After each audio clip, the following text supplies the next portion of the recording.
the idea is that we all have to operate from maps because we need shortcuts. We have to have some kind of working model. Often those maps, so in politics and religion, in all the major areas of life, right?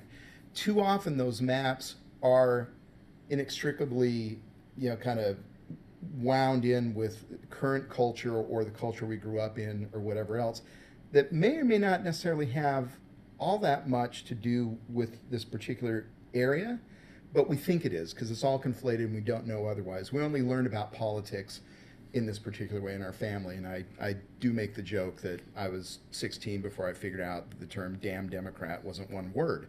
And of course I'm not there now, but because it's now a different expletive. But no, I kid. I kid the Democrats. I kid. I love how expert they handled the last election. Yeah, that was really good. And so Yeah.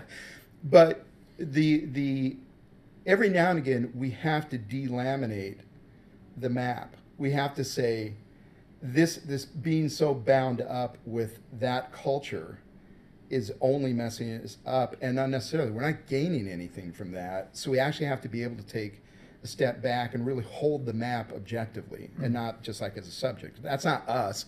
That's just a tool we use. And if we can delaminate the culture from this thing, then we can kind of figure out fresh ways now to kind of adhere to it. Because you need to have some kind of operating system behind the map to actually make it usable.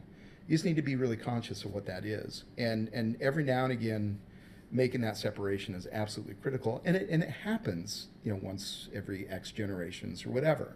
So give me an example of what you mean by that. Well, so just even what are the assumptions that the Enlightenment brought that are played out in the political realm, right?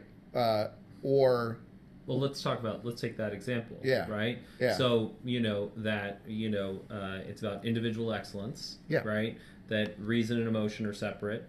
That it's all about the assumptions around masculinity, race, whatever. Yeah. And a certain level of zero-sum thinking.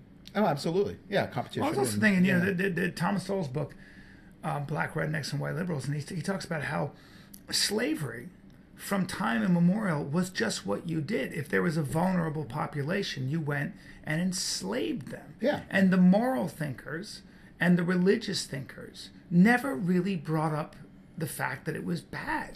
Well, because Socrates and Plato and no one really talked about. I suppose you could make the argument that Christ's general message was one that we're all sort of equal and stuff, but not really. Everybody, the monasteries had slaves. Well, we're all equal to the extent that we can think of all people as fully people, right? And so they went as far as they could. And again, part of that was their approach to that. The reason why they could say that and not be hypocritical to themselves was they just had no other way of thinking about it. And that did make sense. And that actually did help them change behavior within that still too tight of a circle of who's in and who's a real person.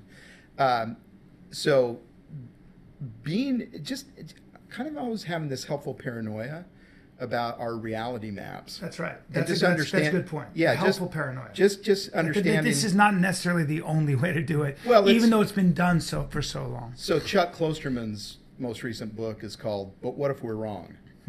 And the answer is, of course we are. So his point is, we don't have to go back very far. We can go back 20 years.